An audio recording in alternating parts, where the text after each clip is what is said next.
Greetings, Fright Nights and Monster Girls. I'm Count Jackula. And I'm the Horror Guru. And we just saw Love, Death, and Robots.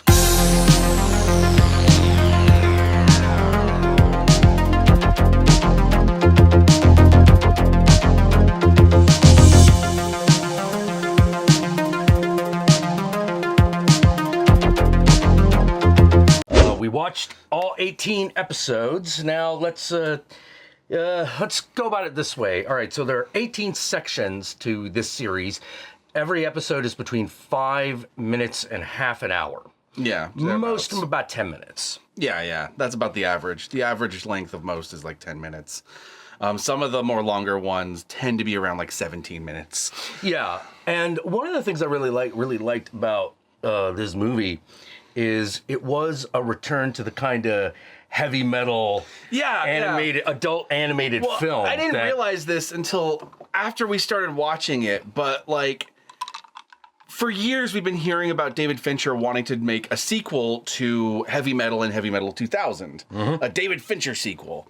And we heard about them announcing, oh, we're going to finally do it. And then it was like radio silence for a couple years. Yep. And then this thing hits, and what I didn't realize is that Heavy Metal sequel turned into this Netflix series, Love and Robots. Yep. Or Love, Death, and Robots. Yeah. Which explains a lot about the content of this fucking thing. Yes. Yeah. The vast majority of these stories are very cyberpunk. Yeah, super cyberpunk. Either cyberpunk, post-apocalyptic. Some of them are military science fiction. Some are There's quite a lot of military science fiction. Some are horror. Like it's yeah. There's a straight up werewolf story. There's even one that goes fucking what do you call it? Steampunk. Yep. There's one steampunk story. It's one of the better ones, actually. Oh yeah, that was like hands down one of my favorite ones. What was that one called? The Good Hunting. Good Hunting. Yeah, that one was phenomenal. It was the most different from everything else too. Maybe the Ice Age was probably the Ice Age was a weird one because that one was a combination of live action and animation. Yes. You know, but one of the things that's really, really interesting is that this kind of proves that there is a lot that you can do with animation that just simply we just don't do. That was the thing that amazed me is because like most segments have a drastically different art style than the ones before. There are a couple that are similar just because some of the segments go for like photorealism and like super hyper photorealism to the point where you're like, oh shit, this is fucking amazing how detailed it's this very is. Well done. But there are others that are completely stylized in different ways. Yeah. And I was amazed at the range of art styles we got into this. And what I feel kind of gypped by is that here in America, most of our animation kind of sticks to like the Disney or the DreamWorks look. Yeah. They don't really give us anything like this. No, not at all. And especially in the one which was... the one about the woman running through the city. Oh, the one where she was being chased by the the murder she witnessed? Yeah. I think that was a murder and this guy's chasing her through the city. I believe that one was just called The Witness. Oh, yes, that's right. Yeah, The Witness is really good because that one is very stylized. It looks like it may or may not be motion captured, but what they did with it was they made it look like a comic book. Yeah, it felt like moving. It with the fucking... It had sound effect splashes. You know, she'd like knock on something and it'd be like knock. Yeah. It reminded me a lot of actually Into the Spider-Verse. Spider-Verse, yeah, I was about to say, like some of the stuff I saw from It's like Into the Spider-Verse, but if it was even more anime. Oh yeah, no, this one was super anime. And the other thing that's really interesting is that this thing is practically X-rated.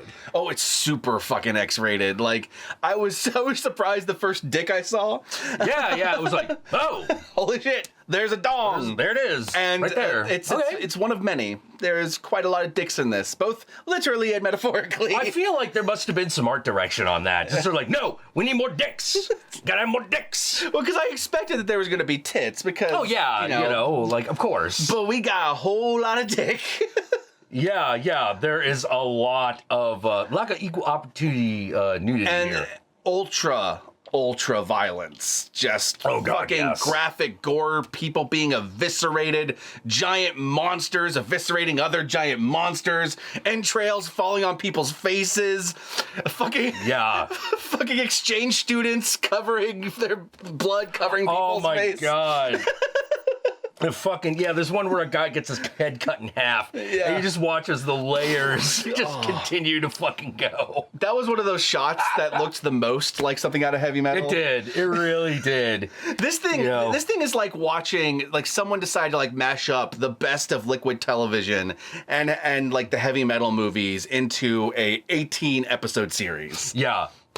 Yeah, and it's really there's not a dud like in the whole series. Well, one thing that makes this work so much is that most of the stories take from actual short stories that various authors have written over most the years. Most of those stories that were written in the 90s. So they're complete stories that were written by someone without the intention of them being on the screen. And so as a result of that, instead of them trying to come up with all their own stories, they're able to tell these complete ones, even though they're short. Like even like some of the ones that are like 8 minutes are complete stories. Yeah, like the Joe Lansdale one, where about the two guys get stuck in the desert. That one was great. That one was great. That's a good example of one that like that is more psychedelic than anything. Oh yeah, because that one's about the ghosts of fish. And that one kind of looks like it has the same similar kind of animation style of it's cell shaded. Yeah. It's cell shaded, but it also almost looks rotoscoped, like something out of not Donnie Darko, but Scanner Darkly. Scanner Darkly, that's what I'm thinking of.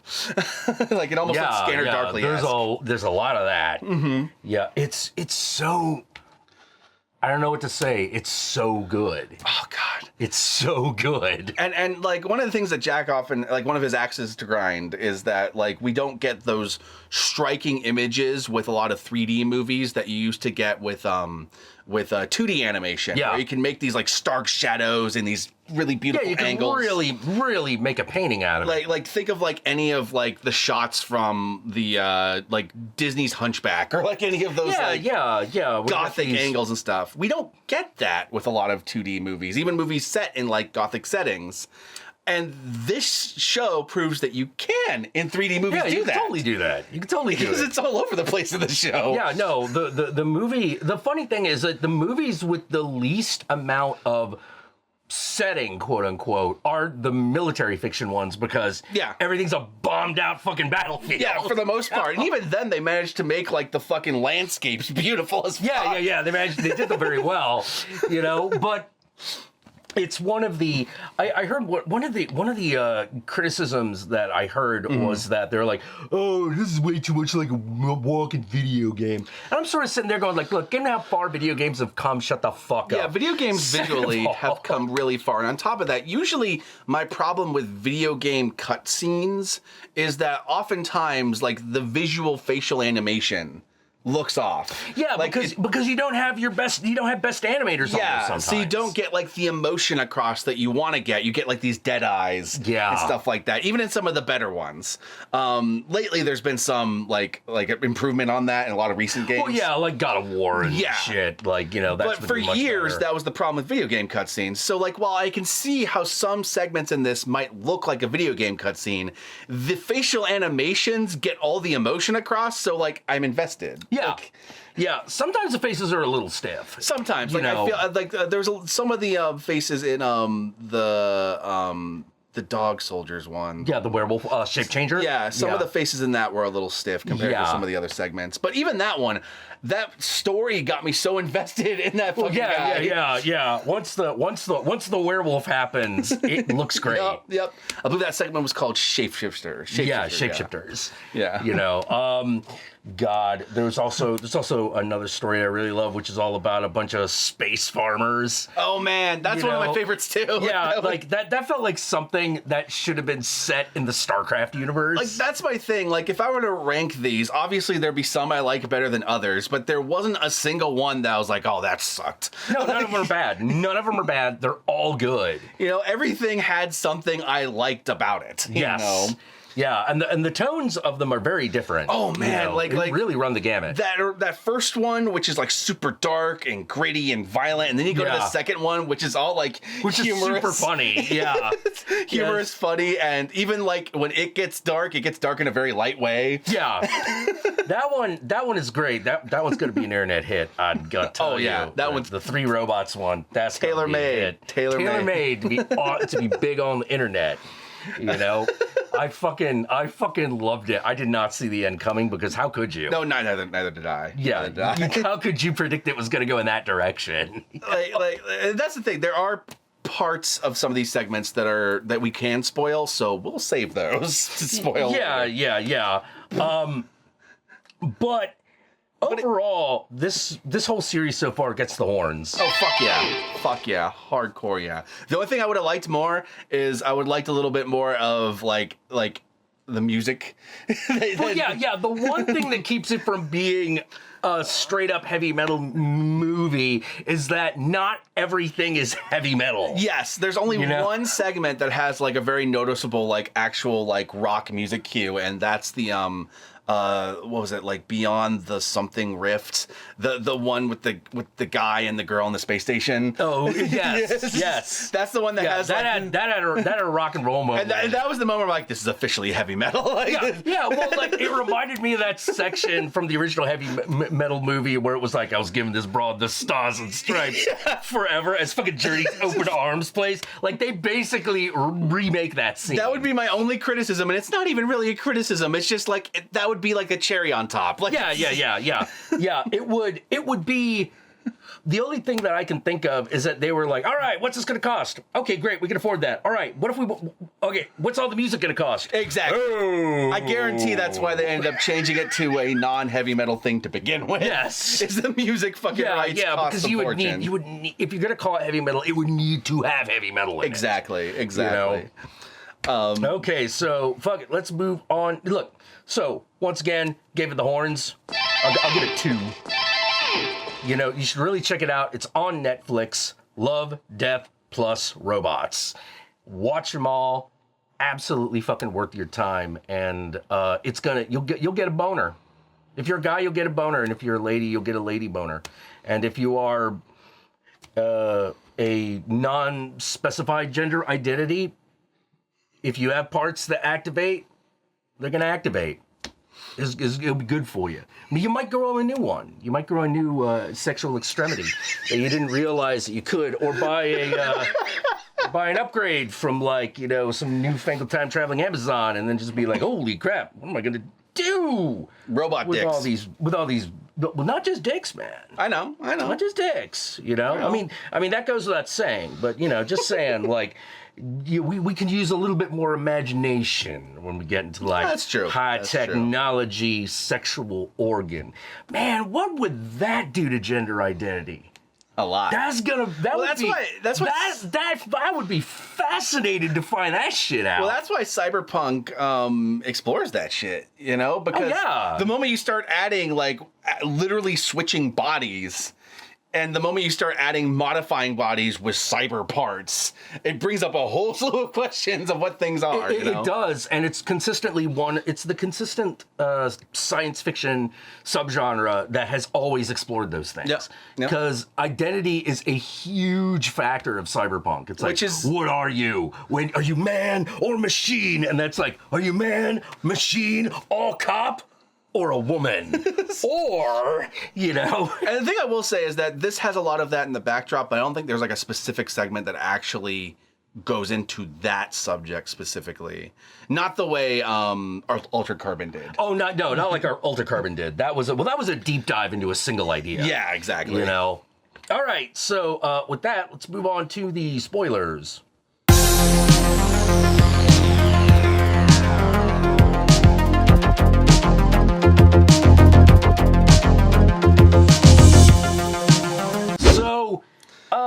Look, there are 18 of these, so this is just we're gonna talk about shit that happens at the climaxes of these damn things. If you're already convinced that you should go see it, go watch it right now. Obviously. Most of them are short, so most of them have some sort of twist ending. Yeah. Not all of them. Some of them have pretty straightforward endings that you're kind of expecting, but a lot of them do. But I think we want to talk about some of the best ones. Oh yeah, absolutely. Like okay, so 3 robots. Oh yeah, 3 robots. So the whole thing is about 3 robots who are like tourists in a post-apocalyptic Earth, and they're like, "Oh, what is this? This is baseball." They're as perplexed about Earth stuff as we would be looking at like ancient civilizations. Yeah, like ancient Mayan shit. Yeah. We're like, huh? It's like, what? They used to do what with this or whatever? And it's done with a lot of humor and a tongue firmly in cheek, because there's a lot of like blatant author social commentary in what they say about the humans. Oh my god, and it's so fucking lampshaded. Yeah. You know, they do the whole thing where it's they get to the end, they're like, so what destroyed them? Was it nuclear weapons? No. It was it was not paying attention to the environment. Years and years of blowing smoke into I think the camera slowly pans in as it goes into this monologue, this like inconvenient truth style fucking thing. And then all of a sudden they go, that and giving cats thumbs. Yeah, that was a bad idea. You know? And this is where the twist ending happens, where this cat that's been following him around the whole time reveals just like, yeah, that was about the end of humanity right there. That was the end of humanity right there. Oh God, they talk. Yeah, they're like, it's like, so you won't get all of a sudden, because they find the game exploding kittens, they think that cats detonate. If you don't pet them. If you don't pet them. And they're like, so you're not going to explode if we stop petting you? Oh, I didn't say that. Yes. You should keep petting me so you don't find out. And that's what, like, great. because apparently the only thing left on Earth is cats. Yeah. Yep. Oh my God, that was amazing. You know, and this that was the most like unexpected ending of anything so far in the show. Oh man, like the funny thing is, if you had made this into an anthology movie, that would have had to have been the last segment. Oh God, yeah. Because it was the one with the fucking best ending. It had such an amazing ending. You know, another one with a twist ending that I enjoyed, and also one of my favorite ones was the Beyond the Rift or whatever that one was called. Oh yeah, where he realizes that he's in a simulation by some like giant space spider. Yeah, that is slowly sucking the life out of him. Yeah, but it's being real nice about it. It's really real nice about it. It's like, okay, like it's really weird because you're not sure. You are pretty sure it's feeding off of him, but it might not be. It might not be, but you also believe that it cares about him. Yes. You know, like it actually is emotionally invested in him. And the funny thing is, it gets to the end of that segment and I go like, okay, like, so say like the whole thing is true, that they went through space, there was some sort of malfunction, you ended up trapped on this fucking thing with this space spider, and the space spider gives you a much more pleasant world to live in, where you get to be its girlfriend. Its boyfriend. Its girlfriend or boyfriend. And you get to have all this hot kinky sex with this hot girl, or you can live in spider worlds. Yeah. And I'm sitting there going like, yeah, I'd probably take the simulation put me back. Yeah, just jack me back in. Yeah. And, well, I mean, that's where we learned, because he does makes the fucking mistake. He's like, no, I need to know. And you're like, no, you don't need to know. You don't. Trust me. It's going to be bad no matter what the fuck it is. You know? And that's like, okay, you're Robinson Crusoe. This space station randomly ended up here. An alien found it, made its nest. And it's like, oh, man, things keep showing up. And I feel kind of bad for all these sentient life forms that keep showing up in my nest. Well, I ought to do something nice. Like maybe we can do something about this, you know. But oh man, when the thing reveals itself and it looks like, it kind of looks like a woman, and then it comes out of the shadows. Yeah, it starts off, it kind of looks like a woman, and then it comes out of shadows, and then it's like a cross between what I imagine the spider in It is supposed to look like. Yeah. With like The Thing from John Carpenter's The Thing. Yeah, and you're like, whoa! And this is one of those segments that's aiming to be a little bit more photorealistic, so that thing looks real. Yeah, they did a really good job. That's also the one with the fucking like open arms sex scene. Yes, in it, you know? yes, with the soft rock song playing. Yeah, and it was just like, oh man, that feels so heavy metal. Oh, so good. I miss this shit. Yep, I miss this shit. So if you liked heavy metal and you liked like its combination of sex and horror and science fiction and fantasy. Yep. Dude. Absolutely. You owe it to yourself to fucking watch it. Like one of the other ones that sticks out easiest in my mind was Good Hunting. Oh, Good Hunting. That one goes in a direction you did not expect because it starts out in what you think is ancient China, and then it becomes a steampunk world. Yeah, it starts off ancient China in like a fantasy world where like a guy is hunting a fox spirit. Yeah. Like, seduction spirit. Yeah, Whatever it would be a kitsune, except it's set in China. Yeah. And so, but as the story goes on, time passes and like English come in and it becomes this steampunky world and magic is replaced with steampunk. And that's not even going into the actual story. Yeah, that's not even the plot. That's just the setting of this one. And it's one of the longer ones. Yeah. Yeah, this is one of the half-hour ones. You know, and also one of the best ones because it's about this friendship between this little boy and this little fox spirit whose parents were at war with one another, but they grew up and they become best friends, and then they help each other as the world changes around them. Yes. And he ultimately makes her like because magic leaves the land when the steam arrives. She can't turn into a fox spirit So she's anymore. stuck in a human form, and he builds her this fox form, steampunk form. Builds her. And I'm just like, my heart. This is like Battle Angel Alita Chinese edition steampunk. Yeah. And then she goes out and kills rapists. Yep. I was like, Well, I heard someone say that one of their criticisms of theirs was there's too much sexual violence in this. But what's weird is that most stories in this, in fact, almost all of them, that have sexual violence in it usually have some major retribution for the people who commit it by the person who was acted upon. yeah, well, like, how to put it, there's only one time where it's only during Good Hunting where there's like a rape scene. Mm-hmm. You know, and even then, it's not... It doesn't linger on that like it does the love scenes. Yes. You know, like love scenes this series will linger on for a while. Rape scenes, they just want to make it brutal and shocking. Yeah.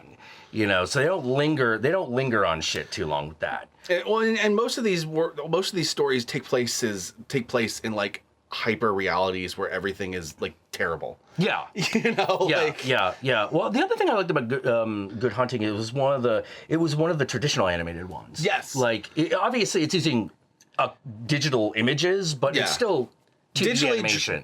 Digital drawn, but 2D, and it's like a cross between Western and anime with like a Chinese edge. Yeah. And I kind of like that. Oh, it was super good.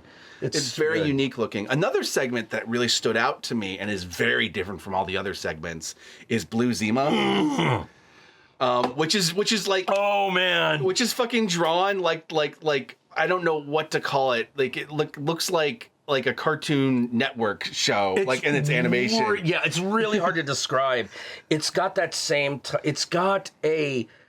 I know it had a unique look. Like I kept looking at like the redhead like journalist and like thinking like she looks like she's drawn like Carmen Sandiego or something. Yeah, like, well, I think it was supposed to mimic. I forget. Here's the thing that pisses me off. You know what it's mimicking. I know what it's mimicking. Art Deco. It's supposed to look like Art Deco. Actually, that makes sense given the content of the story. Yeah. Because the story is basically about this famous cyborg artist who constantly injects this one color into all his art. Yeah, just like a square of this particular shade of blue. And he started off just painting people and landscapes, and then eventually evolves into painting space. Yeah, painting like an entire planet, and then creating giant art installations out of planets and asteroids and constellations and shit. Like he gets big. And the twist of this story is another one of my favorite twists, which is also what's one of my favorites, is that this entire time he's been trying to reach some sort of like pinnacle, some sort of like absolute truth. He's trying to reach God. Yeah. Through his art. And he eventually comes back and we find out that he's not actually a cyborg, he's a robot. And he was originally a pool cleaning robot. Yep. That over time, like his master modified and made smarter and better, and then throughout his life, he would be modified more and more until he eventually became looked human and started creating art and started doing all this he's stuff. Like 1,000 years and he's old. trying to find like the meaning of life, the purpose, like the true happiness and all that stuff. And he comes to the conclusion that he was most happy when he was a little pool cleaner. When he was a little pool robot. So his last installation is rebuilding that pool that he was basically born in. Yeah. And that's why that's why he has that blue tile. Yeah, which is those are the blue tiles of the swimming pool. Yep. And so he his last piece of art is him diving into the pool removing all his modifications until he is back to being just a little pool cleaner, and then going back to what he was best at. Yeah. And I'm just like, that was adorable. It was super adorable. Yeah. That was super adorable. You're like, he reached robot nirvana. It was basically, robot nirvana is basically, it's kind of the opposite of the like, you pass the butter. Oh God. Yeah. Like, no, this is like, what is my purpose? You clean the pool. Oh. Yeah. It's Okay. like his life was filled with like turmoil and sadness, and it wasn't until he went back to the pool that he felt like he really belonged, because that's what he's for. That's what he's meant for. It's also where he first experienced love, Yes. with his master and all that stuff, because she gave him sentience. Yeah. And I'm just like, that's beautiful. That is a beautiful fucking story. And it's also like, it's kind of got like a little bit of that Chinese philosophy, that true enlightenment is the stupidest thing ever. Totally does. It totally does. Yeah, that was something else that like cyberpunk kind of brought into science fiction, was the appreciation of like Zen Buddhism. Yes, absolutely. Because before that it was look, not sound like Jordan Peterson, but before that it was largely futurism and postmodernism. Mm-hmm. Because it was like, because that's like the future. Yeah. But it wasn't until cyberpunk that they were like, all right, here is a religion that is older than Christianity and doesn't look like it's going to go away anytime soon. What the fuck is that going to look like in this techno hell that we've envisioned? And basically, they all came to the conclusion that that Buddhism will just keep on trucking, because that's what it does. There just might be a big hologram statue of Buddha that does stuff that you. It'll become Zenyatta. Yeah. Like it was really funny, because when Overwatch did that, for some reason the Zen robots, I was like, I don't know why, but this is perfect. It's amazing. It's absolutely perfect. And but it's I love the cyberpunk genre because it's all about smashing two things together. Yeah. And this does it a lot. Yeah, and it does. This show does it a lot. The genre does it a lot. And I don't feel like the genre or the show is getting enough credit. Oh, yeah. A lot of people have loved the show, don't get me wrong, but not a lot of people are giving it the credit that it really deserves, because you can't watch this you cannot watch this and tell me that it is white, cis, heterosexual male only. Well, I think what it is, when you really get down to it, is it's that thing that Greg Nicotero was talking about in the Eli Roth History of Horror. Yeah. Where he's talking about, there's a thing that happens with horror movies, and I think it's kind of true with stuff like this, is that when you make a horror movie, oftentimes people can't see past the blood. Yeah. Like, once they see the blood, all of a sudden it's like, I never. And in this case, it's the ultra violence and the sex. Yeah. People can't see past that and see what's beyond that. Like, the fact that a segment like Blue Zima exists amongst all these other segments shows that there are many levels of cyberpunk and science fiction that you can do. And this show doesn't shy away from any of them. No. It goes full fucking. Like, it has some segments that are just full on action sequences, like the one with the farmers, and and the one at the the very last one with the Soviet soldiers fighting the weird undead demon monsters. Yeah, like those segments don't have like super big twists. They're very simple. They're just really long action sequences with characters you've grown to care about over the 17 minutes of the segment. Yeah. I particularly like the farmer one because, like I said, it looked like it belonged in the StarCraft universe. Yep.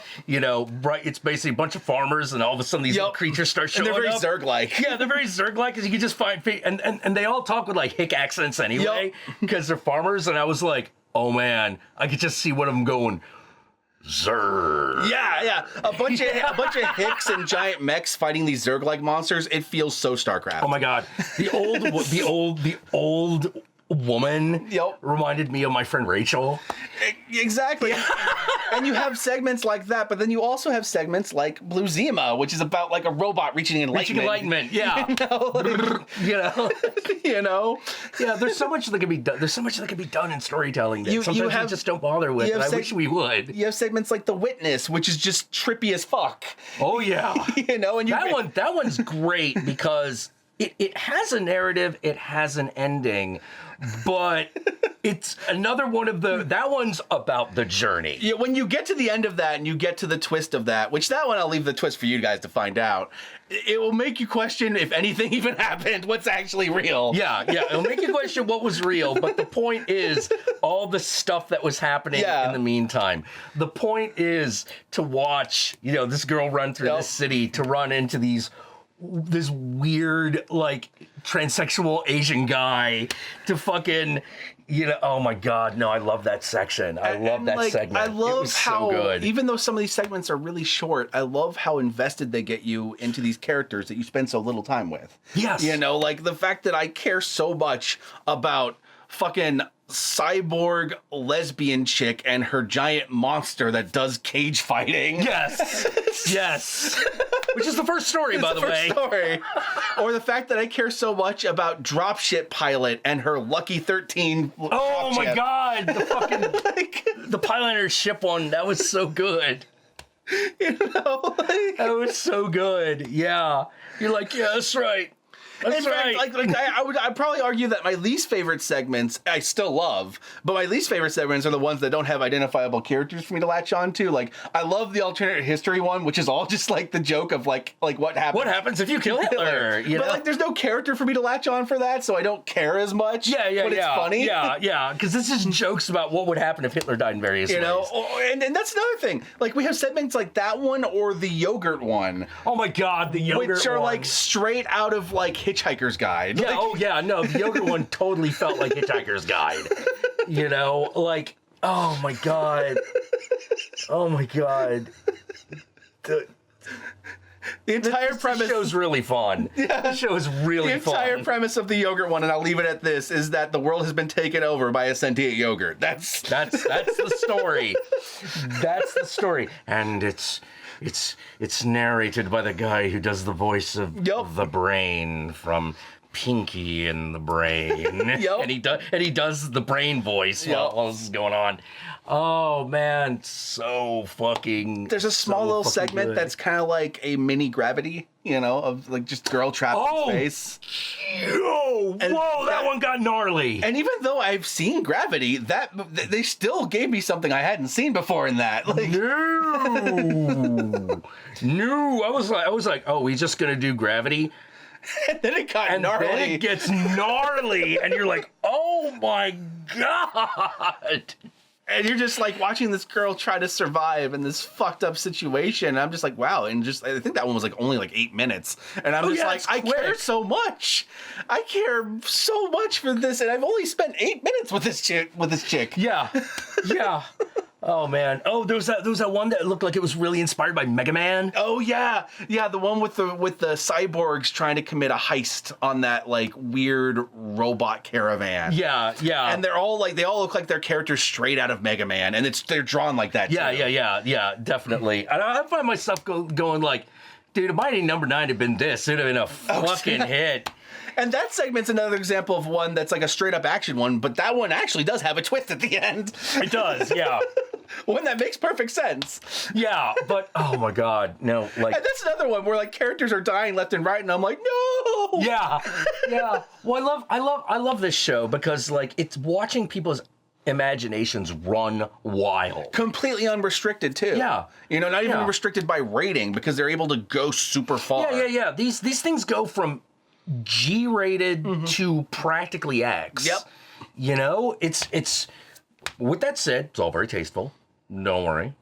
I never felt like none of these segments feel like because like I think you never get like the close up like fucking 5D watt bulb lit fucking insertion scene. Well, it's like things like this get a bad rap because of people like Rob Liefeld that aren't good at telling stories like this. Yes. Yes. There's nothing in this that feels like that. So. No, not at all. Everything was so fucking good. Oh God. I think I don't know what to do except to just leave it at that. You need to watch it. Love, Death, Robots on Netflix. Absolutely worth your fucking time. And Horror Guru where can they find you? You can find me at The Horror Guru on Twitter, on YouTube, on Twitch, on Facebook. Just look up The Horror Guru or Blood Splattered Cinema, and I will be there. You can find me on Twitter, Instagram, and of course, I stream every Thursday at 6 p.m. Pacific Standard Time, and every Sunday at 9 p.m. Pacific Standard Time. We run anywhere from like 4 hours to 8. Yeah. You know, it all depends. So stop on by during any of those times, and we'd love to see you there.